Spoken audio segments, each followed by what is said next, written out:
네, 그러면 운동량 봅시다. 물체가 운동하고 있을 때 운동량은 뭐냐면 운동량은 물체의 질량이라 뭐를 곱한 값이냐면 속도를 곱한 값이에요. 그래서 새로운 물리량이 나오죠. 물체의 질량이랑 속도랑. 근데 물체의 질량은 우리가 영어로 약어로 매스에서 따다가 m을 써요. 그리고 속도는 벨로시티에서 v라고 씁니다. 근데 속도는 방향성이 있잖아요. 그래서 방향성 있다는 표시처럼 이렇게 화살표를 보통 붙여주는 편입니다. 그러니까 당연히 운동량도 방향성이 있어요. 운동량의 방향은 뭐랑 같냐면 속도의 방향이랑 같아요. 그리고 단위는 질량의 단위 kg에다가 속도의 단위 미터 퍼 세크를 그냥 차례대로 써주시면 됩니다. 보통은 그래서 운동량 단위는 너무 귀찮으니까 생략하는 편이에요. 너무 길어서. 네, 저도 생략하는 편이고요. 그래서 운동량 구하는 방법 어렵지는 않다. 질량에다 속도 곱하면 돼요. 그러니까 3000kg 20m/s 6만이네요. 네. 그래도 처음이니까 단위 쓰고요. 두 번째 같은 경우에는 1500kg가 20m/s니까 얘는 3만입니다. 그 다음에 C 같은 경우 반대 방향으로 가네요. 그러니까 운동량도 방향성이 있다. 그러니까 반대 방향이니까 우리는 방향이 반대인 걸 마이너스 표현하기로 했죠. 네, 이런 형태가 됩니다. 그 운동량은 뭐냐? 실제로는 변화하는 양이 되게 중요해요. 우리 뒷장에서 배우는 충격량일 때처럼. 운동량은 운동량의 변화량이라는 건 당연히 질량과 속도의 변화량을 보통 이야기하는데 이 앞에 세모를 쓰면 얘가 변화량이에요. 근데 질량은 보통 안 변해요. 여러분들이 배우는 물리에서는. 그러니까 뭐만 변해? 속도만 변해. 그러니까 우리는 질량 곱하기 속도가 변화할 거예요. 속도의 변화량이라는 건 당연히 뭐 하면 돼요? 뭐야? 나중 속도에서 처음 속도를 뭐 해주면 된다? 빼주면 됩니다. 네, 얘가 운동량의 변화량이에요. 그래서 보면 얘도 그런 형태로 이렇게 쓰기도 한다. 나중이라고만 쓸게요. mv 처음. 그리고 우리는 그래서 얘를 이렇게 쓰죠. 나중 속도는 v, 처음 속도는 v0. 보통 이렇게 쓰죠. 네, 내려가서 봅시다. 이렇게 운동량 변화할 때, 운동량 증가할 때는요. 지금 mv0가 있는데 mv로 지금 속도가 더 빨라졌잖아요. 그때 운동량은 이만큼 운동량이 증가해야 돼요. 감소할 때는 운동량이 뭐 해야 되느냐? 속력을 줄여야 되기 때문에 반대로 운동량의 변화량이 생기고요. 이런 형태로 앞으로 가고 있는데 뒤로 가고 있다는 건 운동량이 엄청나게 크게 변화했다는 소리예요. 어느 정도냐면 이렇다라는 거지. 맨 처음에 MV0가 이만큼인데 우리가 운동량이 요만큼 변해서 나중 속력이 운동량이 뭐가 되는 거야? 얘가 된 거예요. 그럼 두 번째 같은 경우에 뭐냐면 처음에가 이렇게 빨랐는데 운동량이 뭐해서 얘를 줄이는 거지. 그래서 나중 운동량이 뭐가 남았다? 얘가 남았다라는 거예요. 얘가 처음, 얘가 나중. 얘가 처음, 얘가 나중. 이렇게 생각하면 돼요.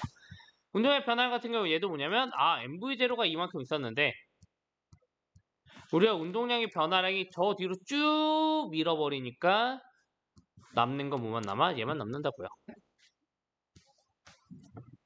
이렇게 된다라는 겁니다. 운동량의 변화량은 우리 계산도 어렵지는 않았어요. 네, 문제 풀어봅시다. 60kg인 사람을 3m/s로 운동하고 있어요. 운동량 크기는 당연히 질량 곱하기 속도 180이 답이에요. 이렇게. 네, 단위는 kg m/s 정도. 네, 그 다음에 두 번째 10m/s로 날아온 축구공을요 발로 찼던 15m/s로 반대 방향으로 날아갈 때 이런 거 놓치면 안 되겠죠? 반대 방향이구나. 무슨 얘기냐면 우리가 맨 처음에 축구공이 10m/s로 이렇게 날아오고 있는데 우리가 뻥 찼더니 어디로 가냐? 반대로 간다 이 말이에요. 그러니까 당연히 우리가 속력을 얘를 플러스 10이라고 두면 얘는 뭐겠어? 마이너스 15겠죠? 이런 거 놓치면 안 되겠지. 그러고 나서 운동량의 변화량의 크기를 구하래. 그러면 운동량의 변화량을 구하라. 나중 운동량에서 처음 운동량 빼주면 되겠죠. 나중 운동량은 당연히 질량 0.5에다가 나중 속도 마이너스 15를 빼주면 되고요. 곱해주면 되고요. 처음은요. 질량에다가 처음 속도를 곱해주면 돼요.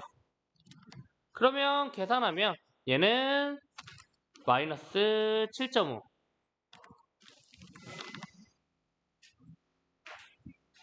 얘는 마이너스 5니까 마이너스 12.5네요. 근데 문제에서 뭐를 구하래? 크기를 구하래. 그러니까 마이너스 뭐 하면 돼? 떼버리면 되죠. 그러면 답은 네, 운동량의 변화량의 크기는 몇이 돼요? 12.5가 됩니다. 그래서 이런 형태로 푸시면 된다. 운동량에서도 마이너스의 의미는 당연히 보다 방향성에 대한 얘기다라는 거고요. 근데 운동량을 왜 배우냐면 운동량은 우리가 이런 형태로 충돌 전후에 운동량의 합이 보존되기 때문에 그래요. 근데 그 기준은 일단 첫 번째 뭐냐? 외부에서 어떤 힘도 작용하지 않아야 돼. 그럴 때 충돌 전후 운동량의 합이요. 항상 보존됩니다. 그래서 충돌 전의 운동량의 합 같은 경우 보면 질량 곱하기 속도, 질량 곱하기 속도 얘가 운동량이라고 그랬잖아. 곱한 거를 더한 게 충돌 전의 운동량이에요. 그러고 해서 이런 형태로 충돌이 일어났어요. 그러고 나면 충돌 후의 운동량, 충돌 후의 운동량. 얘네들의 운동량의 합도 뭐 해야 된다? 같아야 된다고요.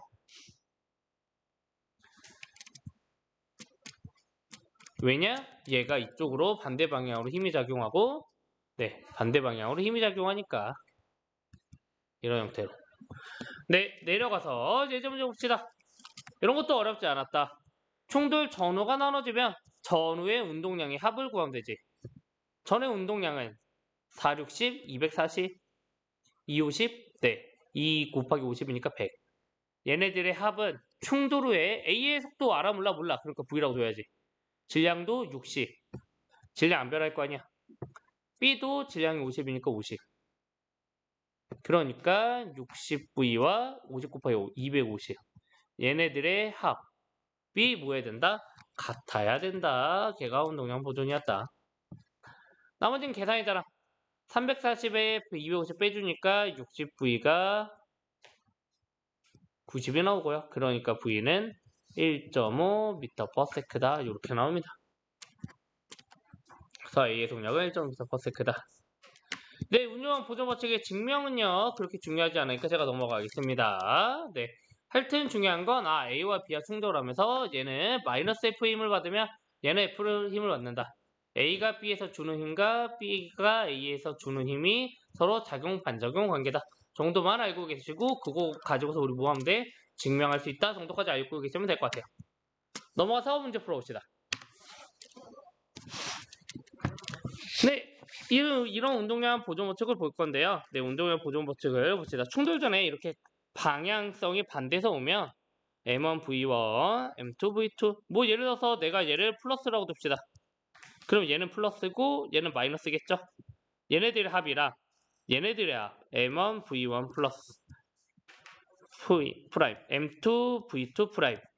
근데 방향이 얘는 플러스 얘는 마이너스. 얘네들 합이 서로 뭐 해야 된다? 같으면 된다 이거예요. 내가 풀말을 볼 때 얘네들을 마이너스를 우리가 정해준다라는 건 얘를 속력으로 봤다는 소리예요. 속도로 보게 되면 당연히 그냥 편하게 우리 뭐 하면 돼요? 이 안에 V 안에 표시가 돼 있으니까 그냥 이렇게 더하기만 하면 돼요. 속도라고 보면. 네, 그런 형태로 속력과 속도의 표현이 좀 달라진다 알면 되고요. 밑에 있는 것처럼 풀면 돼요. 네. 얘는 2, 4, 마이너스 3, 이 안에 마이너스가 있네? 그럼 신경 안 써도 되지. 운동량의 합은 8. 운동량의 합은 마이너스 9. 얘네들의 합은 마이너스 1이네요. 충돌 전은. 충돌로는요. 마이너스 4. 3V. 얘네들 합이랑 뭐 해야 된다? 같다가 운동량 보존이라고. 그러니까 계산하면 3은 3V가 되니까 V는 1m/s가 됩니다. 네. 조금만 빨간색으로 할게요. 네. 근데 이런 경우에 두 개가 충돌해서 반대 방향으로 가는 경우도 있지만 이런 경우도 있습니다. 물체가 이런 형태의 운동량 가지고 있고 M2, V2가 있는데 V1이 V2보다 빠르면 충돌할 거잖아요. 그럼 얘네들이 충돌하는데 차력이라고 생각해보면 두 개가 하나로 합쳐져서 가죠. 이렇게 할 때도 있어요. 하지만 얘가 하나의 물체로 보면 하나의 물체는 질량은 M1 더하기 M2죠. 얘네 둘이 가지는 속도랑 뭐 할 거다? 같을 거다. 왜? 전후 운동량의 합은 보존돼야 되니까. 그래서 얘도 간단해요. 그냥 저로 비교하면 돼. 전에는 10, 전에는 마이너스 4. 얘네 둘의 합은 합쳤을 때 후 6V. 얘랑 뭐 하면 된다? 같으면 된다. 간단하잖아요. 그러니까 얘는 6은 6V니까 그래서 V도 1m/s 나와요. 얘도. 좋아. 이제 분열 봅시다. 분열 같은 경우에는 전에는 정지하고 있어요. 정지하고 있어요. 속도가 0이에요. 그러니까 운동량도 0이에요. 후에는요. M1V1이 갈 거고요. M2V2라는 운동량을 가질 거예요. 얘네들이 합이랑 전의 운동량이랑 뭐 해야 돼? 같아야 된다. 똑같아요. 푸는 방법은 전후 비교하면 된다라는 겁니다. 이거 봅시다. 정지하고 있어요. 당연히 운동량은 0이네요. 전은. 후는요. 마이너스 4 V. 얘네들의 합이랑 0이랑 뭐 해야 돼? 같아야 돼. 운동량 보존 때문에. 그래서 V는 4m/s입니다. 이런 형태로 운동량은 천천히 풀어보면 된다라는 겁니다. 네, 하지만 문제는 조금 더 어렵게 나와요. 왜 그래프도 분석해야 되고, 네, 가속도 법칙도 필요하고 그래요. 네, 오른쪽에 있는 문제 풀어봅시다.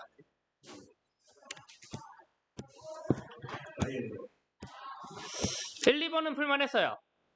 뭐냐면 3kg인 수레가 6m/s로 맨 처음에 갔다가 충돌하고 2m/s로 돌아왔대요. 그럴 때 벽이 충돌한다는 수레 운동의 변화의 크기 구하라는 거죠. 크기 구하려 또 부 빼버려 되고, 그러면 뭐지? 운동량의 변화량이란 건 나중에서 처음 운동량을 빼줘라. 운동량 어떻게 구해? 질량 곱하기 속도. 나중은요, 질량 얼마야? 3이고, 내가 이쪽을 플러스라고 둘게요. 그러면 속도가 플러스 6이랑 마이너스 2죠. 그래서 나중 속도 마이너스 2를 곱해주면 되고요.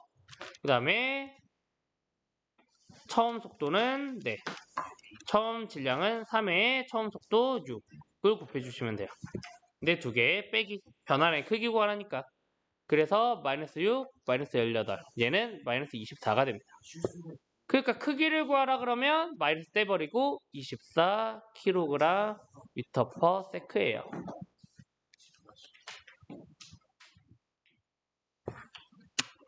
네, 2번 문제다. 수레 A, B가요 서로 등속도 운동을 하여 충돌 후 한 덩어리가 됐대요. 충돌 후 한 덩어리가 됐대요. 그러면 얘가 전, 얘가 후. 운동량의 변화의 크기만 구하면 되죠. 그러고서 A 천속력 구하래. 하면 되겠다. 저는 운동량 V 6인데 잘 봐요. 아까랑 왼쪽이랑 다르게 얘는 마이너스 안 붙어 있잖아. 근데 방향이 반대지. 너네가 방향 설정하라는 얘기입니다. 이렇게. 그래서 V 빼기 6이 돼야 돼요. 그러면 얘는요. 충돌 후는요. 하나로 합쳤는데 4가 됐네? 근데 속도는 반대 방향으로 가니까 마이너스 1. 그래서 V는요. 이거 넘어가면 마이너스 4니까 2가 됩니다. 그래서 2m/s예요. 네, 그 다음에 3번과 4번이 좀 어려웠던 걸로 기억합니다.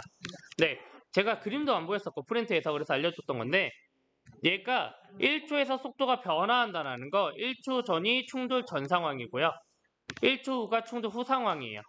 그러고 나서 우리가 속도를 좀 알아내야 되는데 충돌 전에 A의 속도는 1초 동안에 4m만큼 가니까 4m/s예요. 충돌 후에 A는요. 이 3초 동안에 2만큼 줄으니까 3분의 2m/s인데 줄었으니까 마이너스예요. B는요. 오히려 5에서 4로 1만큼 줄고 있죠. 그러니까 전에는 마이너스 m/s예요. 1m/s. 충돌 후에는요. 3초 동안에 몇만큼 올라가? 4만큼 올라가니까 3분의 4 m/s입니다. 이렇게 그래프를 분석하시고 나서 문제를 풀어야 돼요. 봅시다. 이제 충돌 전에는요. 충돌 전에는 A의 질량 MA인데 MA가 속력이 4였어요. MB는요. 속도가 마이너스 1이었어요. 얘네들의 합이랑 충돌 후에는 A의 질량의 속도가 마이너스 3분의 2였어요. B의 속도는 3분의 4였어요. 얘네들의 합이랑 뭐 해야 된다? 같아야 된다. 운동량 보존이. 나머지는 정리하시면 돼요. 제가 3을 다 곱해버리면 12MA 마이너스 3MB 얘는 마이너스 2MA 더하기 4MB 그러니까 계산하면 14MA가 7MB가 되니까 그러므로 MA 대 MB는 7대 14 그래서 1대 2여야 됩니다. 네, 마지막 4번 봅시다. 네, 마찰이 없는 수평면에서요. 마찰이 없는 수평면에서 물체 AB가 서로를 향해 운동하고 있는데 B는요, 일단 A와 먼저 충돌한대요. A가 충돌한 뒤 물체 C와 충돌한대요. 그렇다라는 건 여기서 충돌 한번 일어나고요. 뒤돌아서 가면서 C랑도 충돌 일어날 거예요. 네. 그리고 나서 한 덩어리가 한 덩어리가 된다. 이 정도까지도 그러면 나중에 B, C가 한꺼번에 같이 가겠구나라는 걸 이해하고 계시면 돼요. 그러고 나서 그림 나는 B와 C가 충돌하기 전까지 A와 B의 위치를 시간에서 나타내는 거래요. 그래서 보면 B의 속력이 뒤쪽으로 가다가 다시 앞으로 가잖아요. 무슨 얘기야? 여기서 충돌해서 B의 속도가 반대 방향 빨라졌구나 라는 거예요. 그리고 당연히 A는요. 봤더니 A는 이런 속도로 가다가 충돌하는 속력이 살짝 줄어요. 그만큼 운동량을 B한테 준 거죠. 네. 그러고 나서 B와 C는 4초일 때 충돌한대요. 이때 충돌이 또 일어난대요. A와 C의 질량 같고요. B의 질량 M이라고 줬어요. 그러니까 봅시다. B의 질량 M이고 A의 질량 보니까 대문자 M, C의 질량도 대문자 M이라고 줄게요. 제가. 그 다음에 충돌이 2번 일어났어. 그러니까 운동량 보존도 2번 쓰시면 돼요. 일단 2초일 때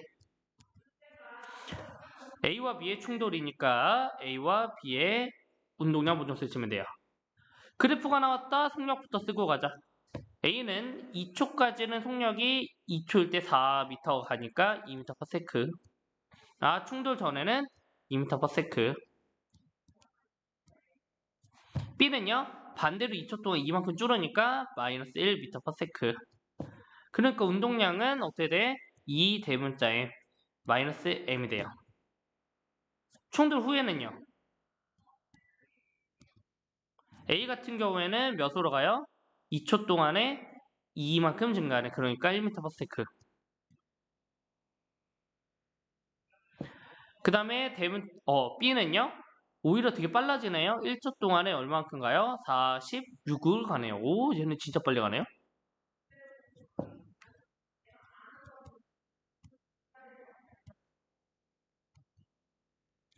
그러니까 그러면 B는 충돌 후에 이쪽으로 얼마만큼 가? 6m/s로 가요. 그러니까 2초 전으로 운동량 보존을 쓰면 M 마이너스 소문자 M이 뭐가 되는 거야? 충돌 후에 M인 게 1m/s니까 M. 그 다음 더하기 대문자 M. 여기 M 그리고 6M. 소문자 M이니까 B는요. 그러니까 얘네들의 합이랑 같다라는 거죠. 그래서 우리가 여기서 나오는 게 대문자 M이 7M이구나 나와요. 그러고 나서 이제 C의 속력을 구하래요. 얘가 봤더니 이제 B가요. 소문자 M, B가요. 2초 후에는 봤더니 6m/s로 가고 있는데 대문자 M은 C는요. 가만히 기다리고 있어요. 근데 얘가 둘이 전에 이랬는데 후에는 어떻게 된대? 두 개가 하나로 뭉쳐서 간대요. 그러니까 전에는 6M 더하기 얘의 속도 없으면 0. 얘가 하나로 합쳐져서 갈 거야. 근데 우리가 알고 있다. 대문자 M이 몇 M? 7M. 그러니까 6M은 뭐가 돼요? 8MV가 되네요.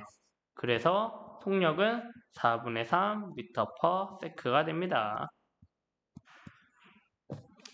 네, 그러면 다음 시간에 봅시다.